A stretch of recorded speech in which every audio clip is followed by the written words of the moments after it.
Hoy nos sumergimos en un material que es, bueno, a la vez un laberinto y un campo de batalla. Sí, una buena definición. Se titula Grillo, Gallo y otros animales mentales, de Oriol Masoliver Berenguer. Son unos textos autobiográficos y muy simbólicos. Profundamente simbólicos.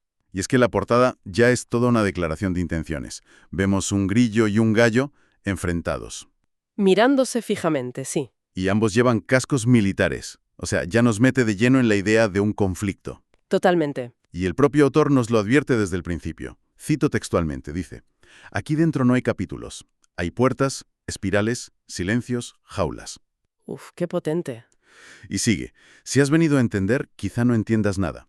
Pero si has venido a sentir, este libro es tu espejo. Es una invitación clarísima. Es como decir, deja la lógica en la puerta. Exacto. Y bueno, esa advertencia es clave para lo que vamos a hacer hoy. Nuestra misión, por así decirlo, es intentar navegar ese laberinto.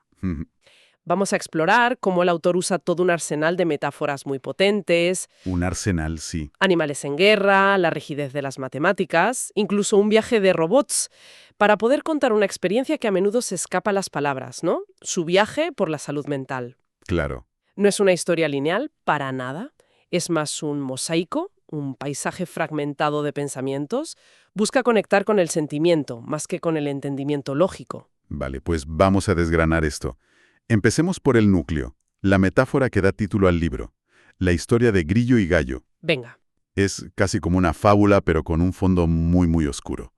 Grillo, por su naturaleza, pues no puede dormir de noche y hace ruido. Claro, el grillido. Exacto. Y cerca, Gallo no consigue dormir por ese ruido. Entonces, como venganza, Gallo canta al amanecer con todas sus fuerzas. Justo cuando Grillo por fin podría dormir. Justo ahí. Lo despierta. Es un círculo vicioso perfecto de agotamiento, de hostilidad, de rencor. Pero lo crucial es que el narrador, un joven de 25 años, nos dice que estos dos personajes están directamente relacionados con él. Claro, es que esa es la clave, porque Grillo y Gallo no son animales. Son él. Son él, son dos facetas de su propia psique en una guerra de trincheras.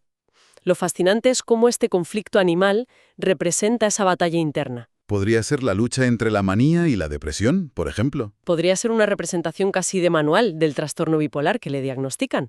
La manía del grillo, esa energía nocturna que no para, y Y el agotamiento vengativo del gallo. que le roba el descanso. Eso es. O incluso algo más universal, ¿sabes? Esa lucha que tenemos todos entre la parte que quiere actuar y la que necesita parar. La ansiedad contra el agotamiento.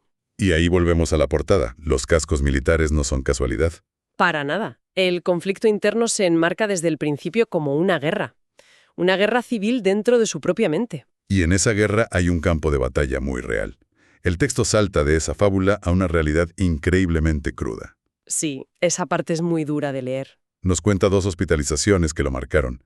La primera con 16 años, en pediatría, después de lo que él llama un brote psicótico, Y la segunda, ya con 18, en la planta de psiquiatría de adultos. donde le pone nombre a lo que le pasa. Trastorno bipolar. Y no se ahorra detalles, pero detalles muy visuales. Habla de la camisa de fuerza, De ser atado a la cama. el protocolo de la silla de ruedas, aunque él podía caminar. Y ese detalle tan simbólico, que le quiten los cordones de los zapatos y... Y el cinturón. Es la anulación total de la persona. Una despersonalización brutal. Total. Y es fascinante cómo conecta esa experiencia con otra de sus grandes metáforas, el zoo. El zoo, sí. Compara una y otra vez las instituciones por las que pasa. El instituto, el hospital, las compara con un zoológico. Hay una cita que lo resume todo, dice: ¿no es acaso el mundo un enorme zoo? Algunos encerrados en jaulas mientras otros los observan. Vaya. Esto va mucho más allá del encierro físico, ¿sabes? Habla de esa sensación de ser un espécimen, de ser observado, analizado, juzgado. Sin que nadie te entienda de verdad. Exacto. Sin que nadie intente comprender lo que sientes. Eres un caso, un diagnóstico en una jaula. Hay un detalle a mis aparte que me pareció sobrecogedor.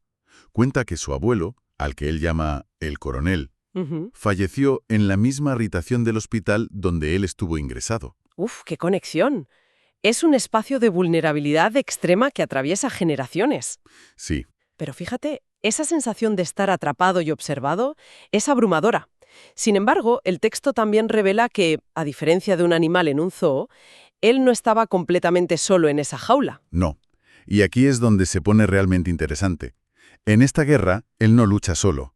Introduce el concepto de los soldados. Su ejército. Su padre, su hermano, su mejor amigo al que llama buey. Y hay una anécdota sobre el hermano que es demoledora. Cuéntala. Dice que lo visitaba cada día en el hospital y siempre llegaba con una sonrisa, dándole fuerza.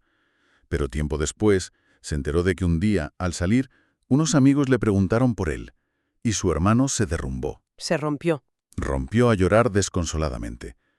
Esa sonrisa diaria era una armadura. Ocultaba el coste emocional oculto para la familia. Es que ese es el daño colateral de estas guerras internas, que nunca se libran en solitario.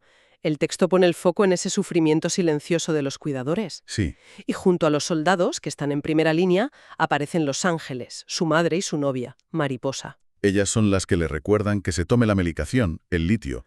Pero aquí el autor demuestra una honestidad brutal, casi incómoda. Totalmente. Llega a preguntarse si lo hacen por él, para que esté bien. O si lo hacen por ellas mismas. Una reflexión durísima, pero increíblemente humana sobre el amor, la dependencia. Y es que en situaciones límite las motivaciones se vuelven complejas. No creo que sea una crítica, sino un reconocimiento de que el amor y el instinto de supervivencia, el propio y el del otro, se entrelazan de una forma, casi inextricable. No hay una idealización del cuidado. Para nada. Hay una exploración de sus zonas grises, de su complejidad real. Y justo cuando uno cree que ya ha descifrado el lenguaje del libro, de repente da un volantazo y nos lleva a las matemáticas. Sí, es un giro totalmente inesperado. Le dedica una sección entera a intentar ordenar su vida a través de los números. Parece un salto enorme desde las fábulas. ¿Por qué crees que recurre a algo tan frío y lógico? Pues yo creo que es precisamente por eso. Es una búsqueda desesperada de un orden universal cuando el suyo propio se ha desmoronado. Busca refugio. Claro, el caos emocional es tan abrumador que busca refugio en el único lenguaje que tiene reglas fijas, que es predecible. Es un intento de imponer una estructura lógica a una experiencia que es puramente caótica. Y la forma en que lo hace es brillante. Sí, es increíble. Utiliza los números naturales, el 1, 2, 3, para hablar de la infancia, de lo espontáneo. Luego llegan los enteros, que ya incluyen los números negativos, y los usa para describir la llegada del dolor, de la negatividad a su vida. Exacto. Pero mi parte favorita es cómo describe a sus amigos más íntimos usando los números complejos. Porque los números complejos tienen una parte real y una parte imaginaria. Es que es una definición perfecta de la amistad profunda, ¿no? Totalmente. Esa parte real, tangible de estar ahí, y esa parte imaginaria de conexión, de entendimiento sin palabras, de humor compartido, es una forma muy poética de usar un concepto científico. Y dentro de ese sistema hay una figura que lo cambia todo. Mariposa, su novia. Ella no es solo un ángel. No, es mucho más. El texto dice algo precioso, que ella enseñó a volar a grillo y a gallo. Consigue lo imposible, que esas dos partes en guerra encuentren una tregua. O al menos una forma de coexistir sin destruirse. Ella es una figura transformadora. Simboliza la esperanza y la posibilidad de la integración. No elimina el conflicto. No lo elimina, pero le da una nueva perspectiva. Le enseña a volar por encima de él. Por eso el gesto final de comprarle un anillo de zafiro es tan significativo. Porque el zafiro, dice, representa la resistencia bajo presión. Exacto. Con ese anillo no solo le está declarando su amor a ella, se lo está declarando a todo lo que han superado juntos. Es un monumento a su resiliencia compartida. Entonces, si juntamos todas las piezas, la guerra, el sol, los soldados, las matemáticas, ¿cuál es la herramienta definitiva que usa para sobrevivir a todo esto? Pues parece que es el propio acto de escribir. Sí, ¿verdad? Hay un texto titulado Diario de un soldado, y ahí es muy explícito. Su misión es redactar un informe para entender al enemigo. Y el enemigo, claro, es el mismo. Exacto. Y me encanta la palabra que elige, la escritura como estratagema. No la llama terapia ni catarsis. No, una estratagema es una táctica militar, un movimiento calculado para ganar una batalla concreta. Eso nos dice que para él, escribir no es un simple desahogo. Es una herramienta de supervivencia. Activa y consciente. Es su forma de analizar el campo de batalla, identificar debilidades y planificar el siguiente movimiento. Eso plantea una pregunta importante. ¿La escritura es una cura o es más bien un torniquete? Buena pregunta. Él mismo lo describe como su litio durante un periodo corto de tiempo. Suena a que es algo que funciona en el momento, para parar la hemorragia, pero que no soluciona el problema de fondo. Creo que esa es la clave. Es una herramienta de gestión de crisis. Y esto conecta con otra metáfora potentísima, el contador de pensamientos. Ah, sí. Describe su insomnio como esa espiral de pensamientos obsesivos que va subiendo y que cuando llega al umbral de 1000 pensamientos ya es imposible dormir. ¿Y escribir es lo único que para ese contador? Parece que es lo único que consigue resetearlo o al menos frenarlo temporalmente. Es una lucha nocturna por poner el marcador a cero. Y en esa misma línea de procesar su historia, casi como si fuera un ingeniero, aparece esa alegoría tan extraña del robot MZ1. Es un cambio de registro total. Y ese cambio a una metáfora robótica es crucial. Después de hablar de animales, de familia, de emociones tan crudas, de repente nos presenta a un robot MZ1. que tiene que revivir su propio viaje. Yo creo que esto podría interpretarse como un mecanismo de defensa potentísimo. ¿Cómo? Para procesar un trauma tan inmenso, necesita distanciarse, analizarse a sí mismo como si fuera una máquina que puede ser reprogramada o reparada. Deshumanizarse para sobrevivir. Exacto, deshumanizarse para poder sobrevivir a una experiencia que es, paradójicamente, demasiado humana. Visto así, todo encaja.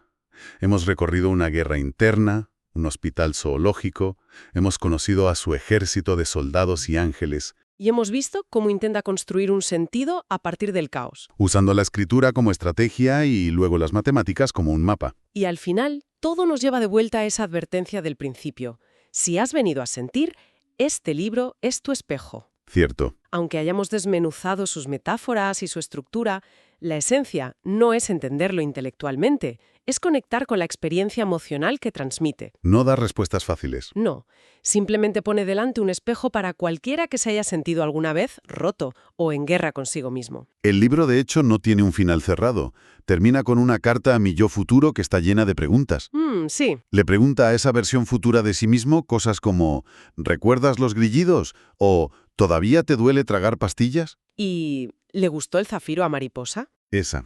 No hay respuestas, solo la esperanza de que alguien en el futuro pueda contestarlas. Y ese es el pensamiento final más potente que nos deja el material, ¿no? El autor no nos vende una historia de superación con un final feliz. Nos muestra que la lucha es un proceso. Es un proceso continuo. No se trata de ganar la guerra, sino de seguir luchando cada batalla. El simple hecho de escribir esa carta, de proyectarse en un futuro, es su manera de, como él dice, apartar las piedras del camino. No sabe si el camino será mejor. No, no lo sabe. Pero está haciendo el trabajo, día a día, para que la persona en la que espera convertirse tenga una oportunidad. La guerra no ha terminado, pero el soldado sigue en su puesto. Y sigue escribiendo el informe.